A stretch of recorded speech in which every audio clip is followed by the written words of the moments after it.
सबसे पहले तो किसी को 70, मैंने तो बाय द वे 500 स्कीम भी सुनी है किसी 500?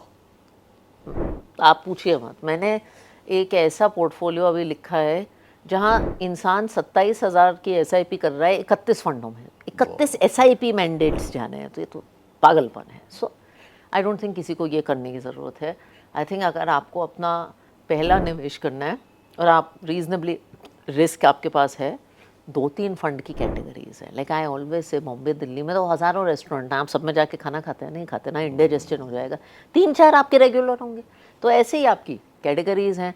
जैसे आप अगर आपकी ठीक ठाक रिस्क एपेटाइट है तो आप एक इक्विटी इंडेक्स फंड में, large and mid cap index fund और 250 स्टॉक इंडिया के, आपको क्या चाहिए? आपको चाहिए कि 20 साल में हिंदुस्तान बढ़ेगा तो मेरा भी कुछ अच्छा हो जाए। आप ऐसा पोर्टफोलियो पकड़ लीजिए जिसमें 250 स्टॉक है। फ्लेक्सी कैप फंड कर लीजिए, बड़ी साधारण। थोड़े से और कंजर्वेटिव हैं तो एक इक्विटी और डेट का ब्लेंड हाइब्रिड फंड कर लीजिए। इसमें और क्या करने की ज़रूरत है? आप सिर्फ वो भी कर लेंगे ना, आप एक फंड भी पकड़ लेंगे, ठीक रहेंगे। तो अगले 20-25 साल में आप मानती हैं भारत में और भी ज्यादा रिटर्न्स बनेंगे जितने पिछले 20-25 में बने? I think, I don't know अगर और ज़्यादा बनेंगे। अगर नंबर नहीं मांग रहा, ऐसी ओवरऑल क्या? If we make the same money as we did in the last 20 years, we'll do bloody well. And I mean equity आपको 12 से 15% रिटर्न दे रहा है, आपको और क्या चाहिए यार?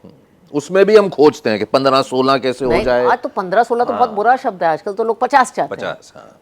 तो अगर ये तो बहुत ज़्यादा है। आई थिंक जो आज का इन्वेस्टर है वो तो बहुत खुशकिस्मत है। अगले 20 साल तो भारत काम करने के लिए, बिजनेस बनाने के लिए और निवेश करने के लिए, these three are all linked, right? Golden years, and it's my father calls it the gilded age. Gilded age. It's like what the ये इंटरेस्टिंग बात कही। अगर वो ऐसा कह रहे हैं तो फिर उसमें it was the late 80s and 90s of the US. Maybe China of 20 साल पुराना है. There's so much economic data that we could discuss. It is the gilded age, boss. I mean, 10% of this country is effectively a rich country.